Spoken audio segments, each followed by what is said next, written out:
ფუნქციონალური და ეკლესიური გატვირთვა. მე მგონი დაგვალით ხო?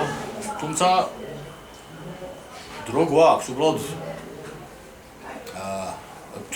თუ რამე შეკითხვები ახლა მცირე რაღაცა ინტერმეცო ხო არ გავაკეთოთ იმ ფაზაზით რომ გადახვევა ეხლა ეს არის პირველი მონაკვეთი ჩემი ლექციის ნუ 20-15 წუთი კიდე გვაქვს და რამე შეკითხვა ხო არა გაქვთ იმ პრობლემატიკასთან დაკავშირებით თქვა და რამე ხო არ არის დასაზუსტებელი თქვა და რამე ხო არ არის ბუნდოვანი ან ბოლომდე ათქმა აი ეს რაც მოწერილი ქონდა ჩემი ნახატი ზოგადად ის ნაწარმოები ქართულად არა, ქართულად ბევრი რამე არ არის ნიშეს თარგმნილი. ნუ ერთადერთი არის ნუ ერეკლე ტატიშვილისეული თარგმანი ზარათუსტრასი. და ასევე არის თარგმნილი ეკე ჰომო ასე ვთქვათ. ჩემი მეგობრის გიორგი თავაძის მიერ. და აი ჩაფიქრებულია რომ თქვა რამოდენიმე ტომად უნდა გამოიცეს ნიშეს ასე ვთქვათ ძირითადი თხზულებები. და მე ამდენადაც ვიცი აი ეს ორი ძირითადი ტექსტია.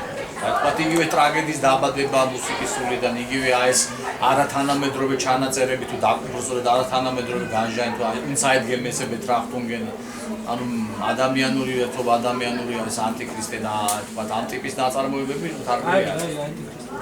არის ანტიქრისტე. და ეს მორალის გენეო აი ნუ ძირითადი სხვა ტექსტები არის. ვისი თარგმნილია? არის ცალკე წიგნა თუ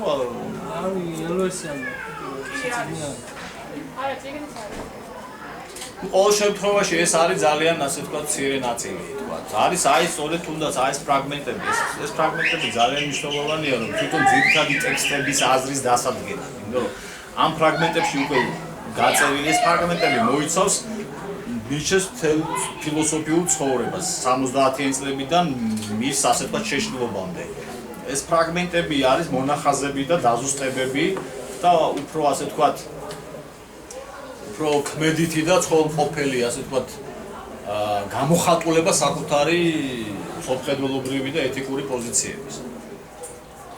აი ეს თუნდაც ეს ნუ ახლა ნიშეს შემოქმედება თუ მინიმუმ 15 ტომს არსებობს ესეთი ძალიან კარგი გერმანულენოვანი ცხადე გერმანულენოვანი იქნება და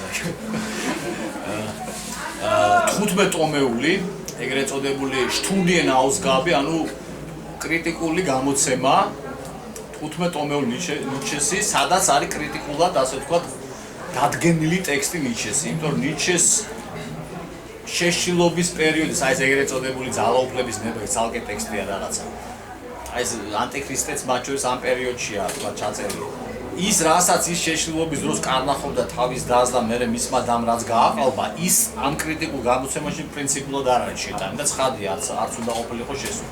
ანუ ეს 15 ტომეული ნიჩეს კრიტიკული გამოცემისა მოიცავს იმ ტექსტებს, რაც ნიჩემ დაწერა, ასე ვთქვათ, რაც ნიჩეს ცხოვრების პერიოდში გამოიცა და რაც ნიჩემ დაწერა თავის შეშლილობამდე, ასე ვთქვათ.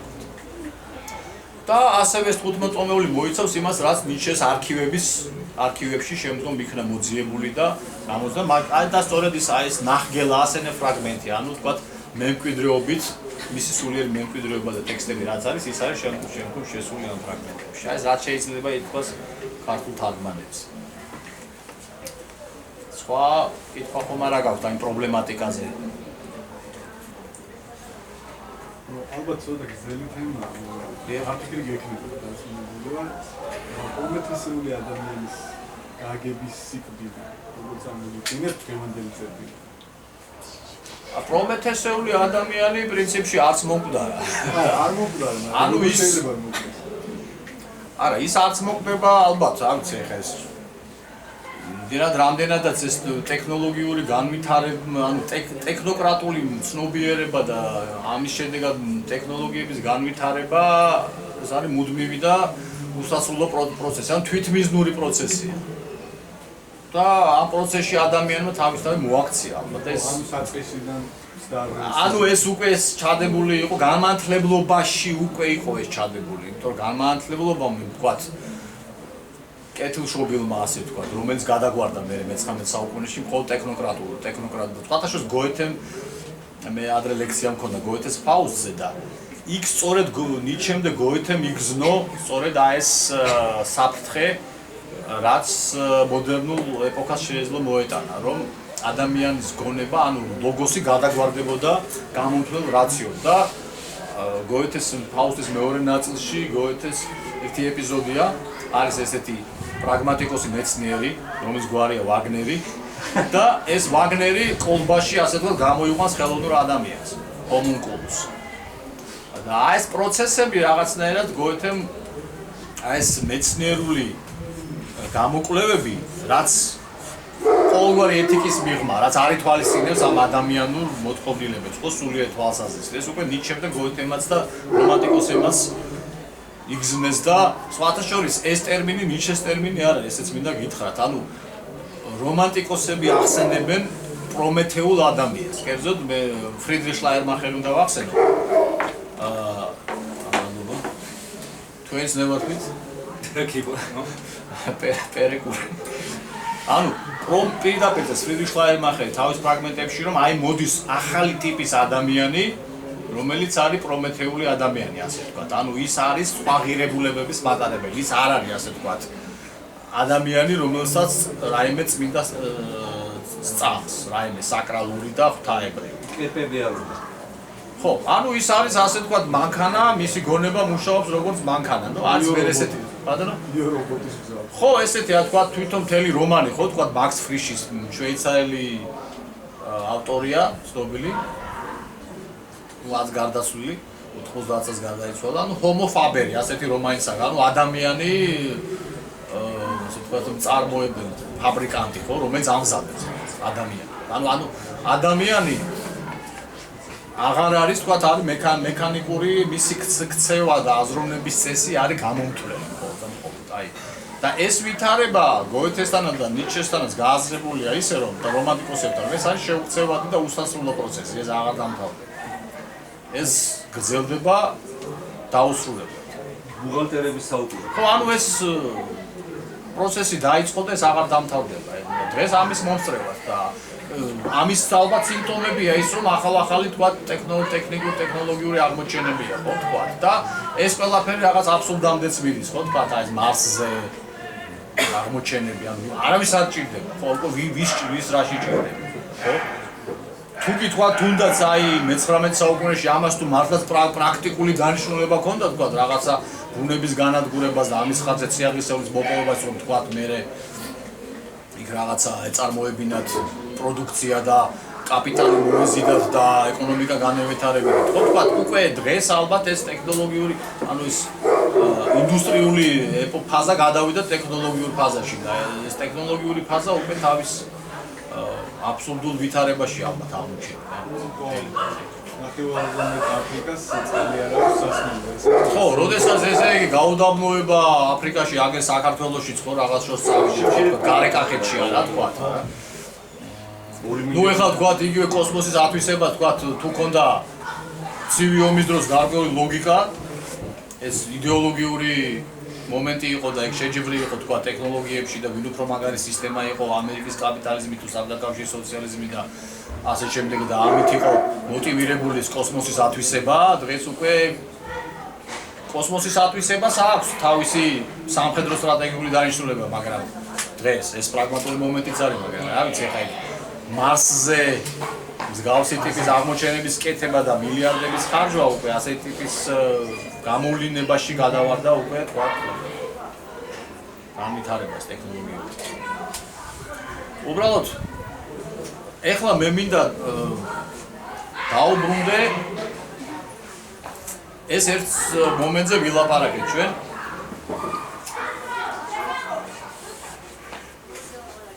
რა რისი ანალიზი თქვა ჩაატარა ნიჩემ და რას არეგუება ის. მაგრამ ნიჩე ცდილობს საწყის ეტაპზე, ასე თქვა, ახალგაზრდა ნიჩე, როდესაც ისეს აი ამ თავის ნობელ ტექსტ ტრაგედიის დაბადება მუსიკის სულიდან, ის მაინც გამოყოფს სივრცეს და სფეროს, როგორც საწყის ეტაპზე სწავს მას, მაგრამ შემდგომ უკვე ესეც უარყოფა. რომ არსებობს რაღაც ფენომენი, რომელსაც აი ამ მოცემულ არასულიერების ვითარებაში შეიძლება ადამიანის სული და ღმერთის იდეა გადაარჩინოს. და ეს არის მისთვის მუსიკა. და რა თქმა უნდა ეს არის ვაგნერის მუსიკა. და ასევე ეს არის მისთვის ბეთჰოვენის მუსიკა და ეს არის ეგრეთ წოდებული დიონისურობის კონცეფცია. ანუ დიონისო არა როგორც რაღაცა კონკრეტული კულტის აღორძინება, არამედ თვითონ აი დიონისური სულისკვეთების აღორძინება. ანუ დიონისურობა, როგორც ასეთი, das Dionysische, რა, ანუ რაც გულისხმობს იმას, რომ ეს არის ფენომენი, რომლის საშუალებით, ერთადერთი ფენომენი, რომლის საშუალებითაც ადამიანს შეუძლია, ასე ვთქვათ, აღიდგინოს ის დაკარგული კავშირები ღვთაებრიობასთან და ეგრეთ წოდებულ რაღაც მეტაფიზიკურ საწყისებთან. და რაც მთავარია, დიონისურობა აი ამ ღვთაებრიო მეტაფიზიკურ საწყისებს, ეს პრინციპულად მნიშვნელოვანია. სადღაც მიღმიერებაში კი არ ეწევს, არამედ ან ეგრეთ წოდებულ იმანენტობაში, ანუ აქ და ახლა. ღვთაებრიობა დიონისურობისთვის აქ და ახლა ვლინდება.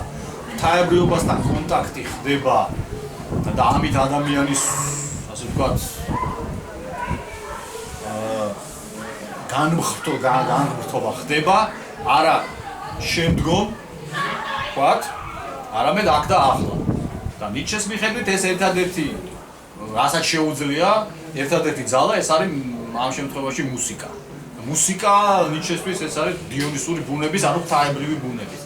რასაც შეუძლია ადამიანს აქ და ახლა განაცდევინოს ღვთაებრივი, ასე ვთქვათ, სულისკვეთება, იმპულსები და ადამიანად აქციოს, რომ ადამიანი დაუბრუნოს ადამიანობას და ადამიანობა დაბრუნება ნიშნავს იმას, რომ ის უბრუნდება თავის ჭეშმარიტ ღვთაებრივ საწყისებს.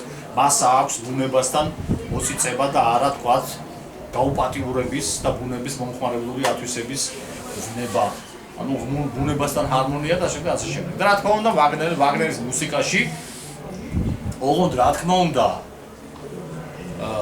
ცხადია მე ამასაც შევეხები ვაგნერთან კონფლიქტი უკვე შემდგომ ხდება, მაგრამ უნდა გავმიჯნოთ ნიჩეს მოწონს ვაგნერის ასე ვთქვათ ადრეული ოპერები და ეს არის კერძო ტრისტან და იზოლდა, თუნდაც ეს ოპერა და არა თქვათ შემდგომი ოპერები, რომელიც არის თქვათ პარსიფალი და მსგავსი ტიპის ოპერები, სადაც ნიჩე ხედავს, რომ ვაგნერი ახდენს იდეოლოგიზირებული ქრისტიანობის რაღაცა ბუტაფორიულ პერფორმანსებს პარსიფალის ოპერების აი ამ ოპერები და ნიჩესთვის მისაღებია ვაგნერის აი ის ტრილოგია, რაც არის ასე ვთქვათ გერმანული მითოლოგიის მიხედვით შედგენილი. იმიტომ აი ამ მუსიკაში ხედავს სწორედ იმ დიონისურ ძალებს და აი ღვთაებრივ ძალებს. და აი თქვათ ეს ციტატა აქაც არის ამონარიდი მისი ნაშრომიდან და ახალგაზრდა ნიჩე და ეს სიმპტომატურია მიაქციეთ ყურადღება რომ 70-იანი წლების დასაწყისში იქმნება ეს ტექსტი 1872 წელს გამოიცა. ან ფაქტიურად ეს ის წელია, როდესაც უკვე პრუსიის სამეფო შეიქმნა და იწყება ეს სწორედ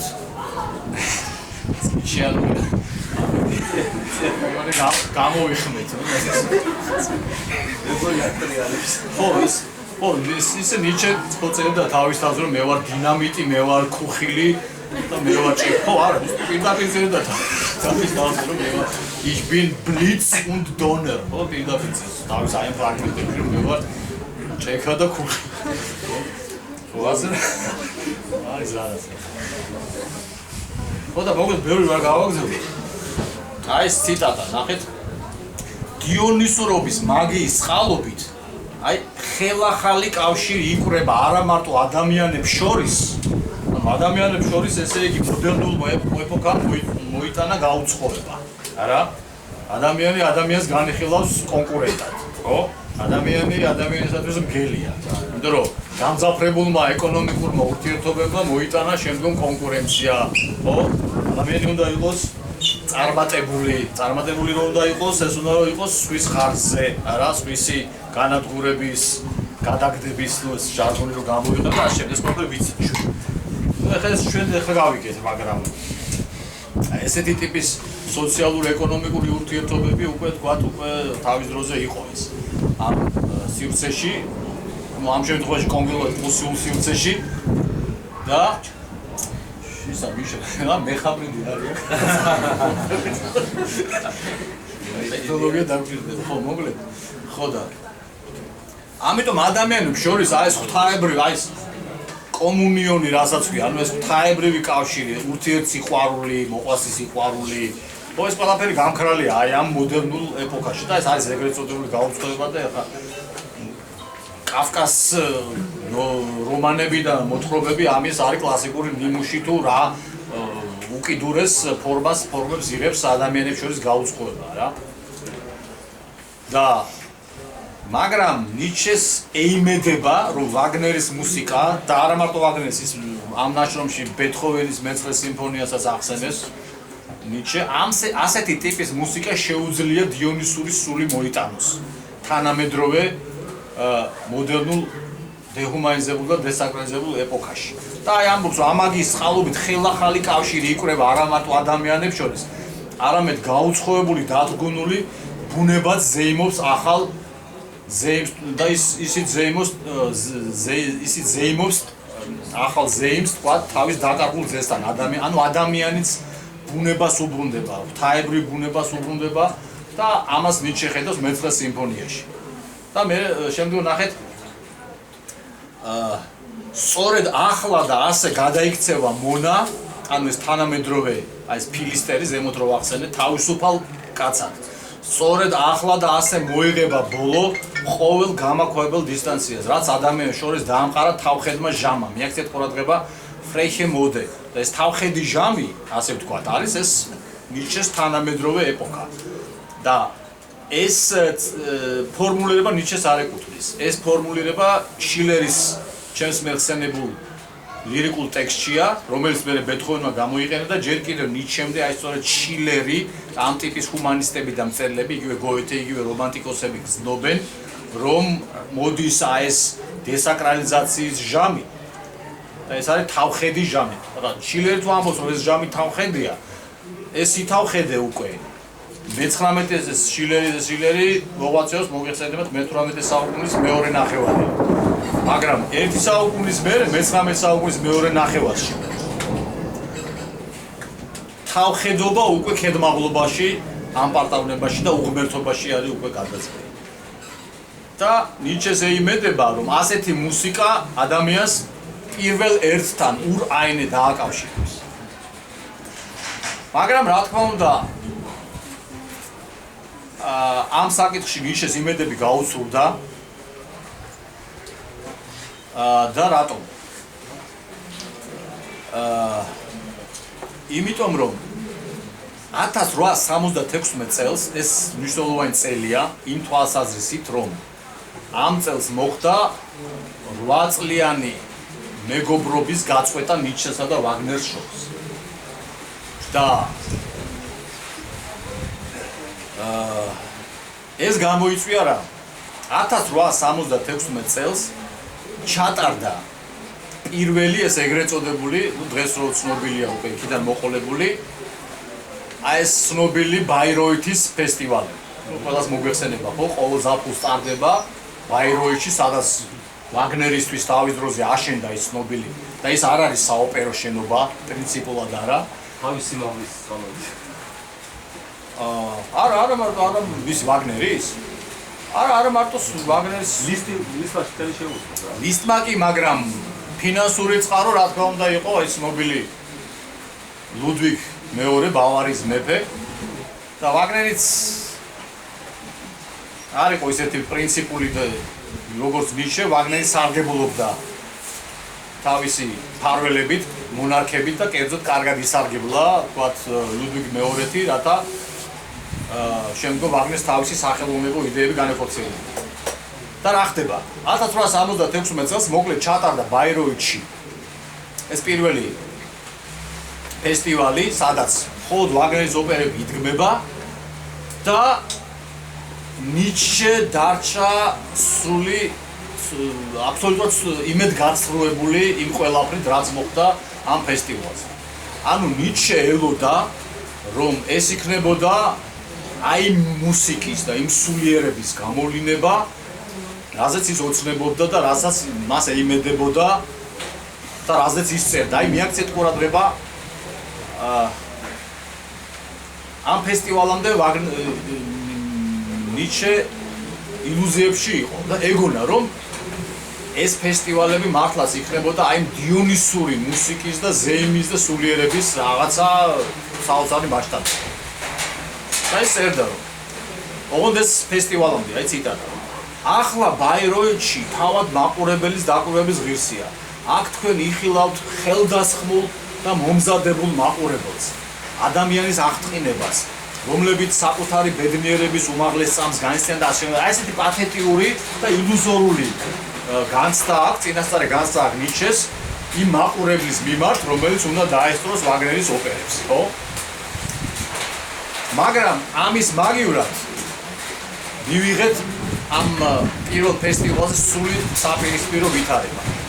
ანუ იმის მაგივრად რომ აქ ყოფილიყო დიონისური სულიერება და ხელდასხმულობა და ასე შემდეგ, ამის მაგივრად მივიღეთ სრული ნიჩე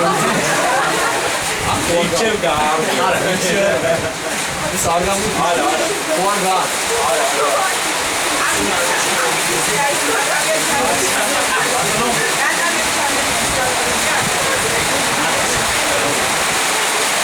არა, აპარატურა არ გამოდის. არა, გასწორია.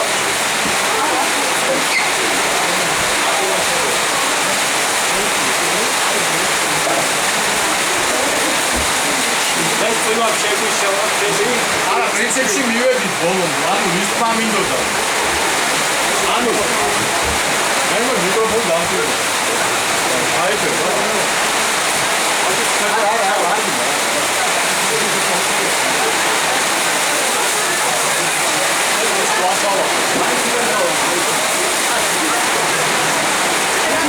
არა, უბრალოდ აქედო გამოიწვიო, რა შეგვაქვს.